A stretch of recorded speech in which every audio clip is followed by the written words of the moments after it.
নমস্কার বন্ধুরা, ক্রোশেট টিউটোরিয়ালসের প্রথম ভিডিওতে সবাইকে স্বাগত। আমার নাম মৌমিতা, আর আমার প্রথম কাজ হচ্ছে এই পাফ ফ্লাওয়ার ক্লিপটা। পেশায় না, কিন্তু শখে বলা চলে আমি একজন ক্রোশেট আর্টিস্ট। মানে এই ধরো উল নিয়ে আমার কাজবাজ। আর এই ক্লিপটা নতুন নয়, পুরনোই বলা চলে, ছিল আমার, কিন্তু নষ্ট হয়ে গেছিলো। তাই আমি আমার উলের কাজে এটাকে একটা নতুন রূপ দিয়েছি। কেমন লাগলো জানাবেন। এরকম ধরনের ক্লিপ বাড়িতেই বানানো যায়। যারা অল্প স্বল্প উলের কাজ পারে তারা সহজেই পারে। বানানোর জন্য আমি এখানে দুখানা কালার নিয়েছি, দেখতেই পাচ্ছেন, আর তার সঙ্গে দুখানা কাটাও নিয়েছি, ক্রুশ কাটা। ভেতরটা করার জন্য আমি সরু কাটা নিয়েছি, যেটা সাইজ 2 মিলিমিটার, আর পাপড়িগুলো করার জন্য আমি একটা বড় কাটা নিয়েছি, যার সাইজ 4.5 মিলিমিটার। পাফ ফ্লাওয়ার বানানোর জন্য প্রথমে আমি একটা ম্যাজিক সার্কেল করব, এবং সেই ম্যাজিক সার্কেলটা আমি একটা সিঙ্গেল ক্রোশে দিয়ে সিকিওর করব। এবং যখন এটা জুড়ে যাবে তখন আমি গোলটার ভেতর, মানে ম্যাজিক সার্কেলের ভেতর 9খানা সিঙ্গেল ক্রোশে করব। পাপড়ি হবে 5খানা, এবং প্রত্যেকটার জন্য 2খানা করে ঘর লাগবে, কিন্তু সেই হিসাবে দেখতে গেলে 10খানা দরকার, কিন্তু তবুও আমি 9খানা সিঙ্গেল ক্রোশে করব। এর প্রধান কারণ হলো, একটু পরেই জানতে পারবেন। তো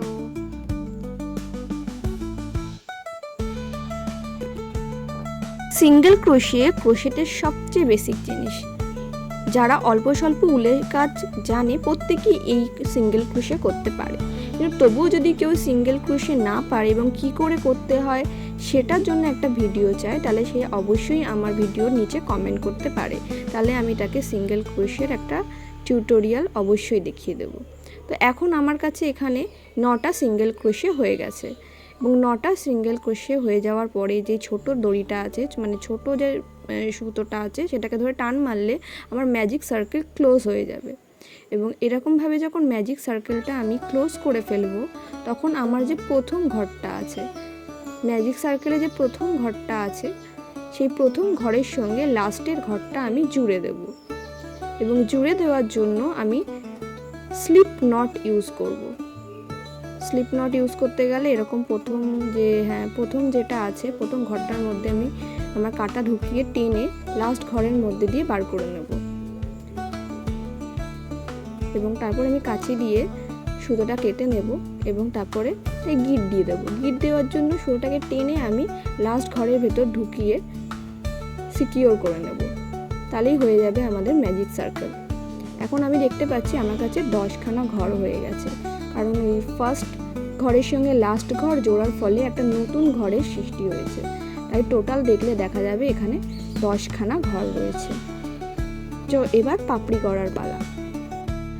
পাপড়ির জন্য কোনো ম্যাজিক সার্কেলের দরকার পড়বে না। আমি সিম্পল একটা গিট নিয়ে নেব, এবং গিট নিয়ে আমি আমার কুশকাটা ঢুকিয়ে তার সাইজে করে নেব। এবং দেখতে হবে যেন যে আমি গিটটা করেছি সেটা যেন খুব একটা টাইট না হয়, খুব সহজে যেন কুশকাটা ওর মধ্যে দিয়ে চলাচল করতে পারে। তারপরে প্রথম যে ঘরটা, গিটের পাশেই যে ঘরটা আছে, তার মধ্যে আমি আমার কুশকাটা ঢুকিয়ে আরেকবার স্লিপ নচ করব।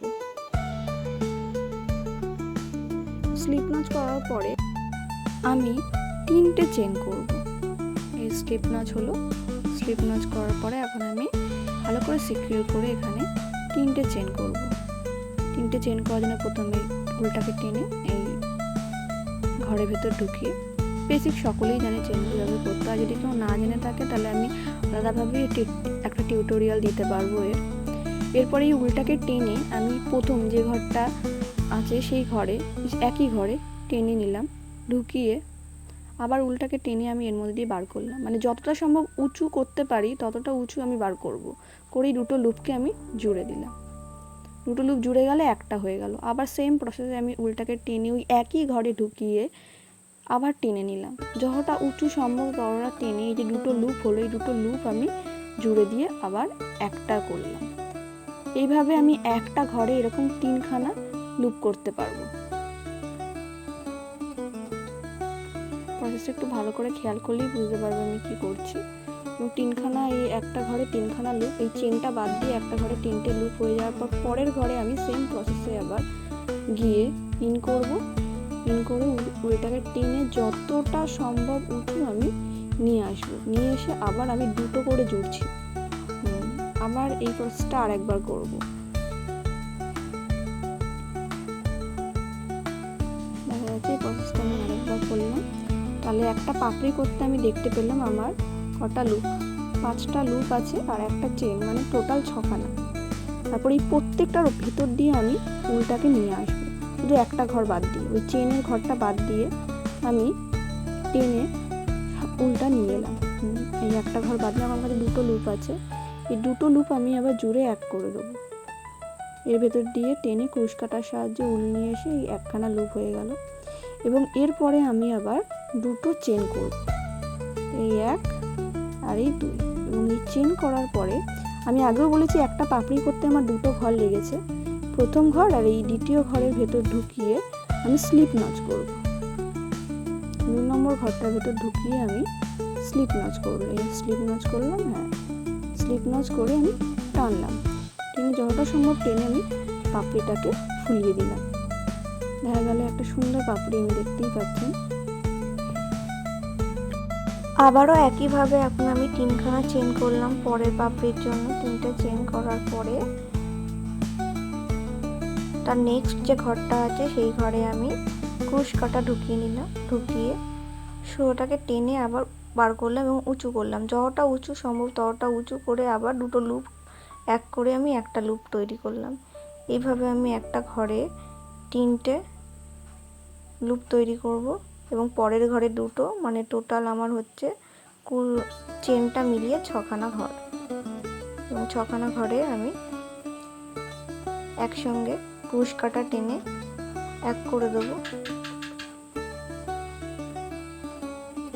এবং এক করে দেওয়ার পরে শুধুমাত্র চেনের যে ঘরটা আছে সেই ঘরে আমি নেব না, তারপরে ওই দুটো ঘর মিশিয়ে আমি এক করে দিলাম এবং তারপর 2খানা চেন করে আমি স্লিপ নচ করব। এবং আমার দ্বিতীয় পাপড়িও কমপ্লিট। এরকমভাবে করতে করতে আমার টোটাল এখানে 5খানা পাপড়ি হবে। দেখে মনে হচ্ছে খুবই সহজ, কিন্তু জিনিসটা খুবই কঠিন। কারোর যদি বুঝতে অসুবিধা হয় সে একবার পজ করে বা স্লো মোশনে দেখতে পারে। এই যে আমার পাপড়ি কমপ্লিট, পুরো 5খানা পাপড়ি হয়েছে।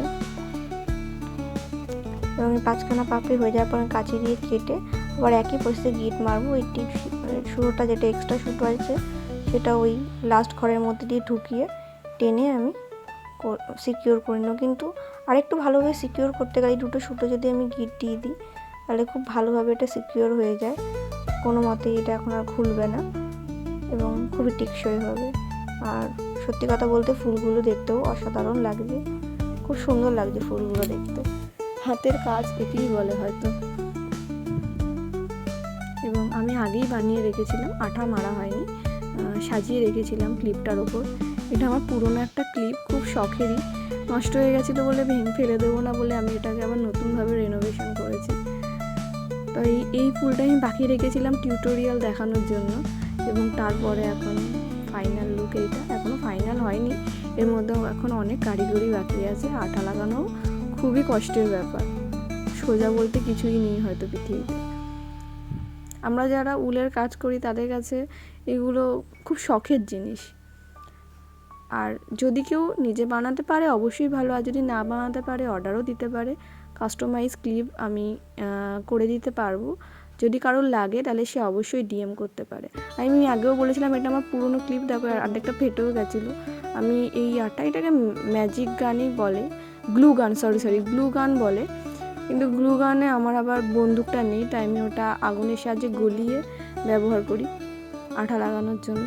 প্রথমে আমি কাঁচি দিয়ে এক্সট্রা সুতোগুলো কেটে ফেলে দিয়েছি, বাজে লাগে দেখতে, তার জন্য কেটে ফেলেছি। আপনারাও করবেন, আর বেশি কাটার কোনো দরকার নেই, মানে একটু বড় রাখবেন, নাহলে খুলে যাওয়ার সম্ভাবনা আছে। একদম যদি গোড়া দিয়ে আমরা কেটে দিই না, খুলে যাওয়ার সম্ভাবনা আছে। তাই চেষ্টা করবেন যে একটু সুতো রাখতে, কোনো অসুবিধা হবে না। আঠা দিয়ে আপনি যখন জুড়বেন এমনিতেও দেখা যাবে না পিছনে। তাই এখন আমি এই আঠা প্রদীপের সাহায্যে গলিয়ে, আঠা খুবই টেকসই, খুবই মানে কিছুতে, মানে আমি জল দিয়েও ট্রাই করেছি, টেনেও দেখেছি, একবার লেগে যাওয়ার পর খুলে না। সহজে ব্যবহার করতে পারেন। এগুলো অনলাইনেও পাওয়া যায়, অফলাইনেও পাওয়া যায়, আর দামও বেশি নয়। এরকমভাবে এবার সাজিয়ে আমি সাদাটা মাঝখানে রেখেছি আর সবুজ দুটো পাশে দিয়েছি।